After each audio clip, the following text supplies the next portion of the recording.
नमस्कार, news and competition cracker channel में आपका स्वागत है। देखते हैं उत्तराखंड की 10 महत्वपूर्ण खबरें। फ्यूल चार्ज एडजस्टमेंट अब हर महीने किया जाएगा तय। बिजली के दाम आप हर महीने बदलेंगे। हाई कोर्ट, उत्तराखंड में तुरंत ध्वनि प्रदूषण नियमावली लागू करे सरकार। आयुर्वेद विश्वविद्यालय के कुलपति समेत 3 पर मुकदमा। पटवारी लेखपाल भर्ती की शारीरिक परीक्षा 25 अप्रैल से। वन विभाग में नाकामी है साइबर सुरक्षा के इंतजाम।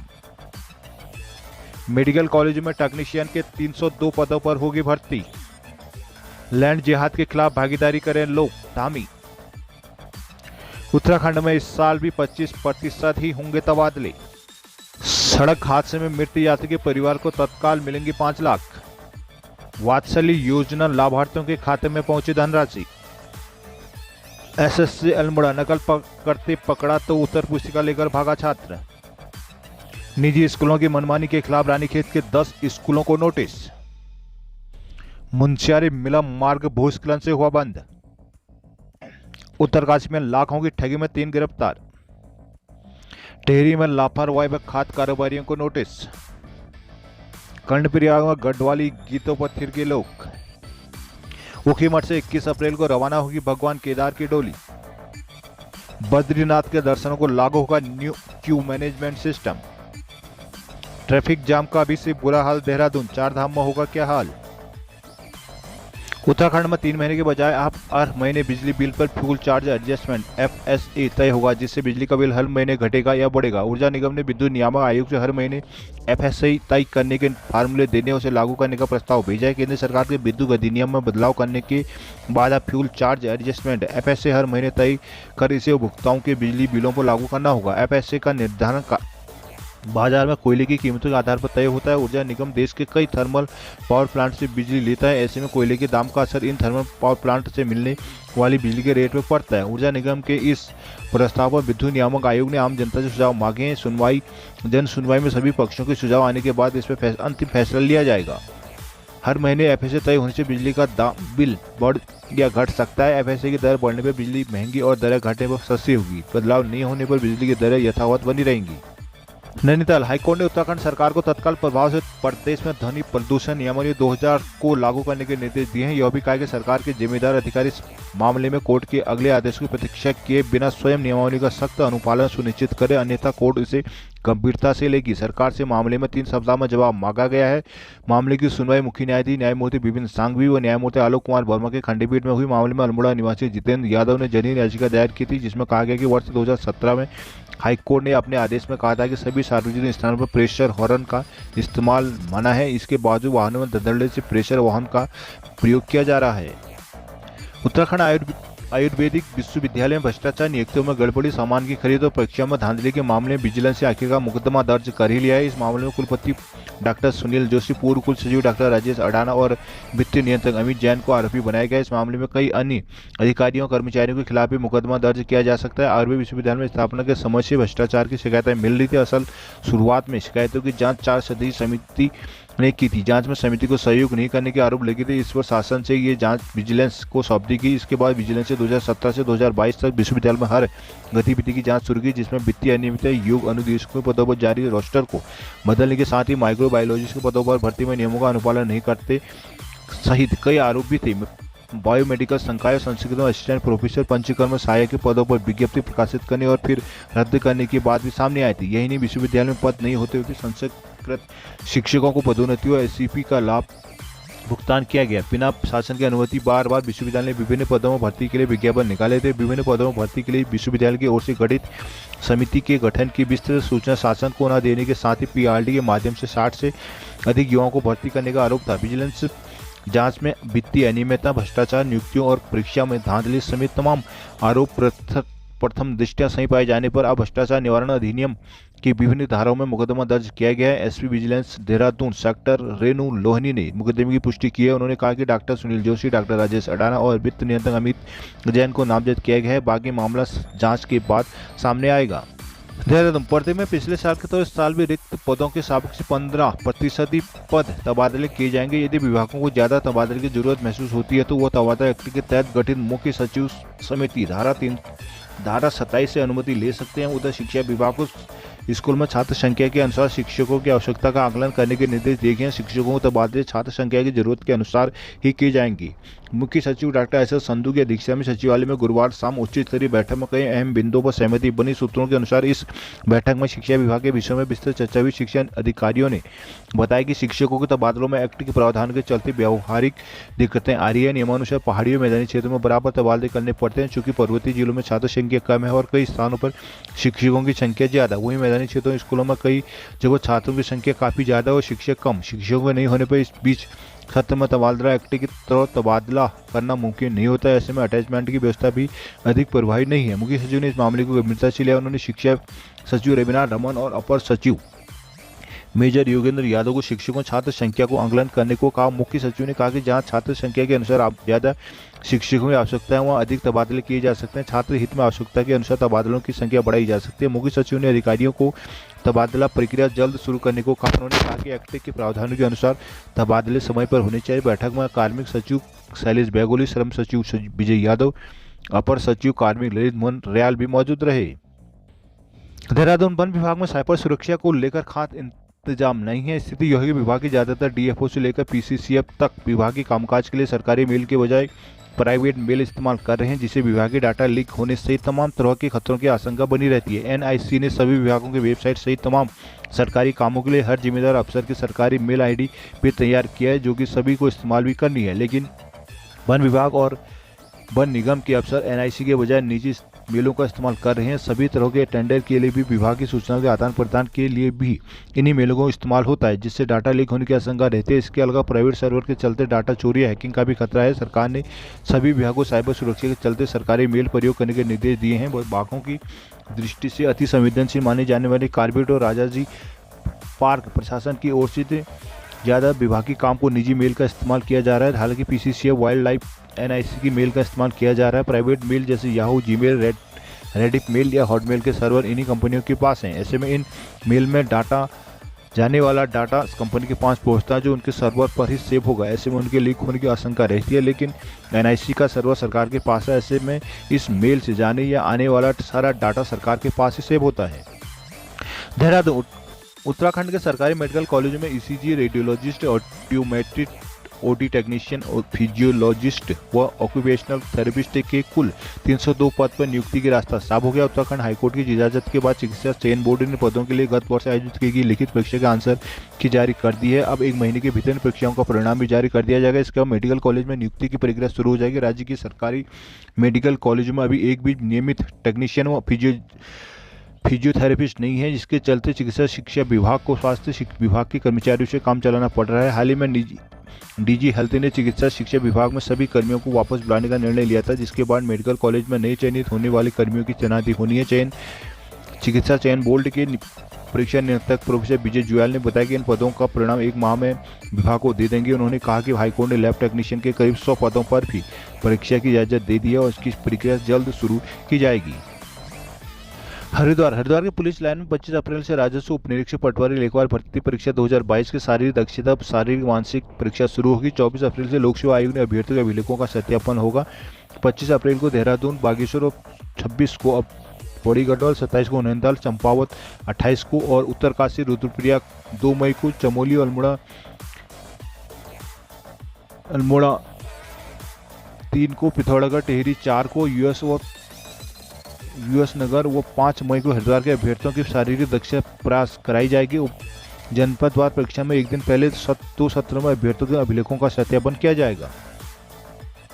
कोविड के दौरान अपने अभिभावक होने वाले बच्चों के लिए शुरू मुख्यमंत्री वात्सल्य योजना के 6,256 लाभार्थियों के खाते में मार्च माह की धनराशि पहुंच गई है। विभाग की मंत्री रेखा आर्या ने गुरुवार को ऑनलाइन माध्यम से उक्त धनराशि हस्तांतरित की है। यमुना कॉलोनी में आयोजित कार्यक्रम में महिला सशक्तिकरण बाल विकास मंत्री रेखा आर्या ने पीएफएमएस के माध्यम से सभी लाभार्थियों को उक्त धनराशि उपलब्ध कराई। इस मौके पर रेखा आर्या ने बताया कि मार्च माह में कुल लाभार्थियों की संख्या 6,256 रही, जिसके लिए कुल 1,87,86,000 का बजट जारी किया गया।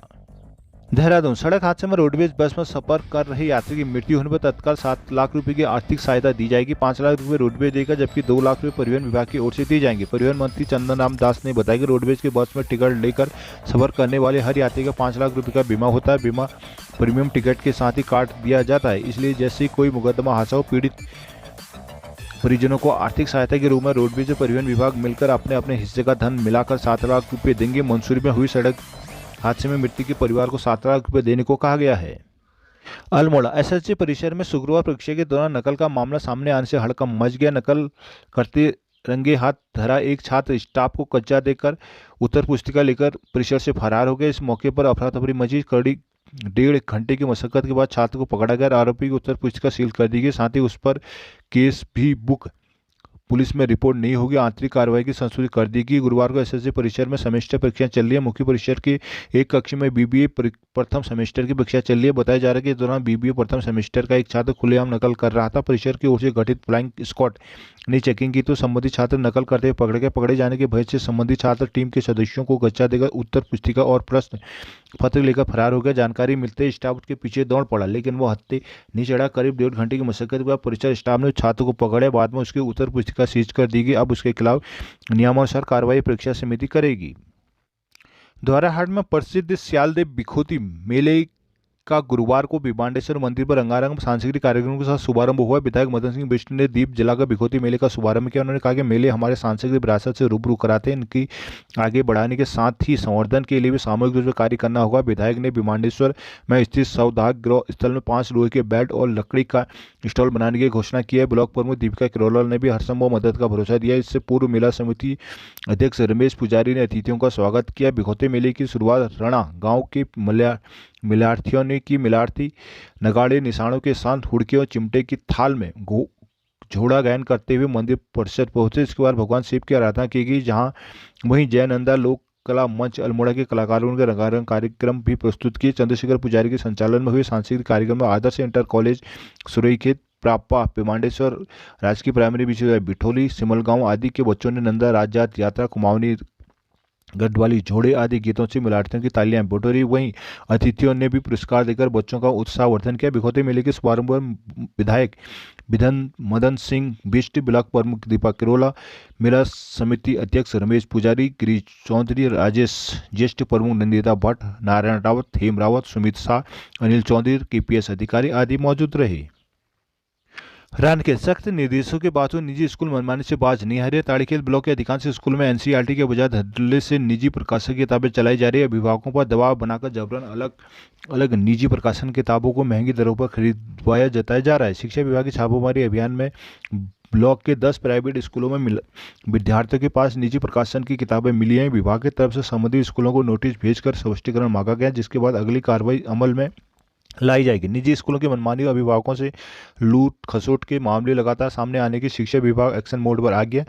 ताड़ीखेत ब्लॉक के खंड शिक्षा अधिकारी एसएस चौहान के नेतृत्व में चले अभियान के दौरान प्राइवेट स्कूलों में विद्यार्थियों के पास उपलब्ध किताबों की चेकिंग की गई। निरीक्षण में 10 निजी स्कूलों में एनसीईआरटी के अलावा निजी प्रकाशन किताबों से बच्चों की पढ़ाई कराई जा रही है। खंड शिक्षा अधिकारी चौहान ने बताया कि संबंधित स्कूलों को नोटिस भेजकर स्पष्टीकरण मांगा गया है। संतोषजनक स्पष्टीकरण नहीं मिलने पर स्कूलों के खिलाफ कार्रवाई अमल में लाई जाएगी। दरअसल जिन्हें भर के निजी स्कूलों की मनमानी की शिकायतें लगातार मिल रही है। आरोप के स्कूल एनसीईआरटी के स्थान पर निजी प्रकाशन की किताबें कई गुना महंगी दरों पर खरीदवाने के लिए अभिभावक पर दबाव बना रहे हैं। मुनस्यारी मिलम मार्ग भारी हिमस्खलन के बाद बुरी तरह से बंद हो गया, जिसमें आईटीबीपी के लिए रसद आपूर्ति का काम करे कई लोग और घोड़े रेल कोर्ट में फंस गए, जिससे माइग्रेशन गांव के लोगों की भी दिक्कतें बढ़ गई। यहां 12 से अधिक हिमस्खलन में फंस गए हैं। यहां से लगभग 36 किलोमीटर दूर मिलम पैदल मार्ग पर नहर देवी और मपांग के बीच बुधवार को मौसम साफ था। तेज धूप खिलने के बाद वहां हिमस्खलन हुआ। भारी संख्या में हिमस्खलन होने से अब यहां मार्ग पूरी तरह से आवाजाही के लिए बंद हो गया। इस मार्ग के बाद बंद होने से सीमांत के लोगों की दिक्कतें गंभीर हो गई। आईटीबीपी के लिए यहां से रसद आपूर्ति जुड़े कई घोड़े व सामान ले जाने का काम करे 12 से अधिक लोग रेल कोर्ट में फंसे। बीआरओ के श्रमिक गणेश ने बताया कि हिमस्खलन बुधवार को 11 बजे हुआ। भारी संख्या में हिमस्खलन होने से यहां रास्ता पूरी तरह से बंद हो गया। कहा कि इससे हादसे के समय लोगों की आवाजाही नहीं होने से बड़ा हादसा टल गया। सुबह का समय होने से भूस्खलन के समय मिलम और मुनस्यारी की तरफ से लोग नहीं पहुंचे। हादसे के 34 मिनट बाद सामान लेकर आ रहे श्रमिकों को रास्ता बंद मिला, जिसके बाद उन्होंने यह जानकारी किसी तरह लोक निर्माण को भेजी।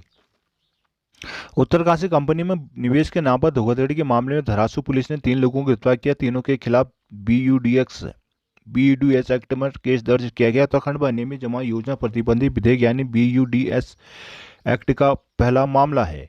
एसपी अर्पण रघुवंशी ने गुरुवार को प्रेस वार्ता कर बताया कि जुलाई 2022 से ब्रह्मखाल उत्तरकाशी निवासी सुरेश सिंह पुरसोड़ा ने थाना धरासू में दिव्यांश ग्रुप कंपनी और निधि में प्रतिनिधि डीडीएस निवेश करने व समय अवधि पूर्ण होने पर पैसा वापस न मिलने संबंधी रिपोर्ट तहरीर दी थी, जिसमें उन्होंने 2,83,000 रुपये की धोखाधड़ी की शिकायत की थी। थाना धरासू में कंपनी के अज्ञात कर्मियों के विरुद्ध केस दर्ज किया गया। सीईओ प्रशांत कुमार के निकट पर्यवेक्षण और एसएचओ धरासू कमल कुमार लुंठी की देखरेख में धरासू पुलिस की टीम ने ब्रजपाल पुत्र धर्म सिंह निवासी लक्ष्मीपुर विकास नगर देहरादून, बाबूराम पुत्र ज्ञान सिंह बिहारीगढ़ सहारनपुर यूपी, सरदार सिंह पुत्र हरक सिंह रावत बुनाड़ न्यूणी देहरादून को गिरफ्तार किया। पुलिस ने बुधवार को तीनों अभियुक्तों के बजाय चुंगी विकास नगर देहरादून में गिरफ्तार किया। टीम में विवेचना अधिकारी विनोद पवार, अरविंद गिरी, नितिन प्रताप, अमित तोमर आदि कर्णप्रिया। गुरुवार को पैरोल देवता की पूजा अर्चना के साथ ही 4 दिवसीय बैसाखी पर्यटन और सांस्कृतिक मेले का रंगारंग कार्यक्रम का आगाज किया गया। मेला पंडाल में महिला मंगल दलों, स्कूली बच्चों ने रंगारंग सांस्कृतिक कार्यक्रम की सुंदर प्रस्तुतियां दी। मेले का उद्घाटन विधायक अनिल नौटियाल ने किया। विधायक नौटियाल ने कहा कि बैसाखी मेला केवल मेला नहीं बल्कि अलकनंदा और पिंडर के संगम पर लगने वाली सैकड़ों साल पुरानी परंपरा की पहचान है। इस दौरान विधायक ने गैरोला मेला आयोजन के लिए हर संभव मदद करने के प्रयास किए जाएंगे। इस दौरान मेला पंडाल में महिला मंगल दलों ने मां नंदा की झांकी सहित कई अन्य कार्यक्रम प्रस्तुत किए। वहीं स्कूली बच्चों ने श्याली, रामदी, कुट बाटुली लागी छे, कई गढ़वाली कुमाऊनी गीतों सामूहिक लोक नृत्य की प्रस्तुतियां दी। मौके पर नगर पालिका अध्यक्ष दमयंती रतोड़ी, एससी मोर्चा के जिलाध्यक्ष गणेश साहा, नवीन नवानी, कैलाशचंद, ईओ गुरुदीप आरी, जेई हरीश मैठाणी, पंकज सती, विनोद बरमोला, नितिन आदि शामिल रहे।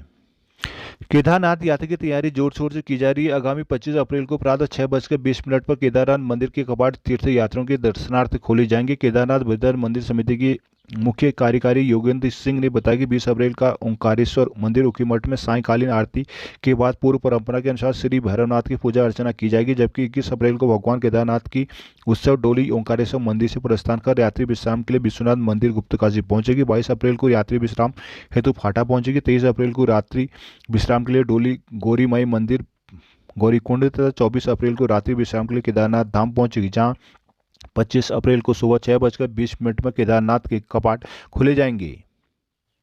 देहरादून मैदान में तपिश बढ़ती पर्यटकों ने मंसूरी, सहस्त्रधारा, गुच्चूपानी जैसे पर्यटन स्थलों का रुख कर दिया है, लेकिन जाम के चलते इस बार शहर को पार करना आसान नहीं होगा। चारधाम यात्रा के दौरान और परेशानी बढ़ेगी। डाटकाली से मंसूरी और सहस्त्रधारा जाने वाली सड़कों की हालत बेहद खराब है। मंसूरी रोड पर आईएसबीटी से मंसूरी डाइवर्जन तक 6 से ज़्यादा